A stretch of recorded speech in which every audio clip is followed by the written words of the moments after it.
Junior ఎన్టీఆర్ను అణగదొక్కాలని ప్రయత్నిస్తున్న టీడీపీని ఓడించాలని గుడివాడ వైఎస్ఆర్సీపీ అభ్యర్థి కొడాలి నాని ఎన్టీఆర్ ఫ్యాన్స్కు విజ్ఞప్తి చేశారు. గుడ్లవల్లేరు మండలం వేమవరం గ్రామంలో శుక్రవారం జరిగిన జూనియర్ ఎన్టీఆర్ ఫ్యాన్స్ ఆత్మీయ సమావేశంలో కొడాలి నాని పాల్గొని ప్రసంగించారు.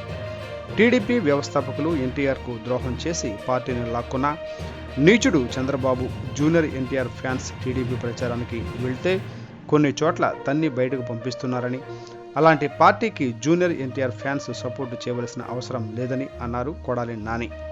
మన కుటుంబ సభ్యుడైన జూనియర్ ఎన్టీఆర్ ఫ్యాన్స్పై దాడులు చేయవద్దని చంద్రబాబు కానీ లోకేష్ కానీ టీడీపీ కార్యకర్తలకు ఎందుకు చెప్పలేదో జూనియర్ ఎన్టీఆర్ ఫ్యాన్స్ అర్థం చేసుకోవాలని కోరారు. ఎన్టీఆర్ నిజమైన వారసులెవరూ టీడీపీలో కానీ చంద్రబాబు వెంట కానీ నడవరు అని అన్నారు. ఈ ఆత్మీయ సమావేశంలో జూనియర్ ఎన్టీఆర్ ఫ్యాన్స్ సభ్యులు యార్లగడ్డ మురళి, నాని, మోహన్, పాలెం నాని, కేసన మహేష్, చింతలగుంట ఫణి, బండికోడి బాబు తదితరులు పాల్గొన్నారు.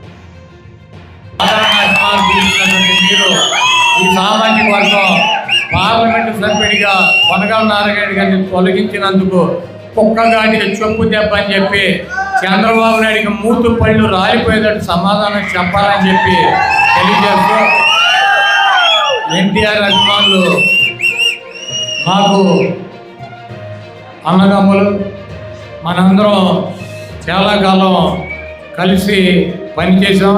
ఎన్టీఆర్ కోసం, హరికృష్ణ గారి కోసం, ఇప్పుడు ఉన్నటువంటి ఈ జూనియర్ ఎన్టీఆర్ కోసం తప్పకుండా భవిష్యత్తులో కావచ్చు, రాబోయే రోజుల్లో కావచ్చు, ఎన్టీఆర్ అభిమానులకి నా నియోజకవర్గంలో ఎప్పుడు ఏ అవసరం వచ్చినా ఏ రకమైనటువంటి సహాయ సహకారాలు కావాలన్నా నా గుమ్మం తలుపులు తెరిచే ఉంటాయి, నా గుండె తలుపులు తెరిచే ఉంటాయని చెప్తూ మీ అందరి దగ్గర సెలవు తీసుకుంటున్నాను. జై ఎన్టీఆర్, జోహార్ ఎన్టీఆర్, జై జగన్.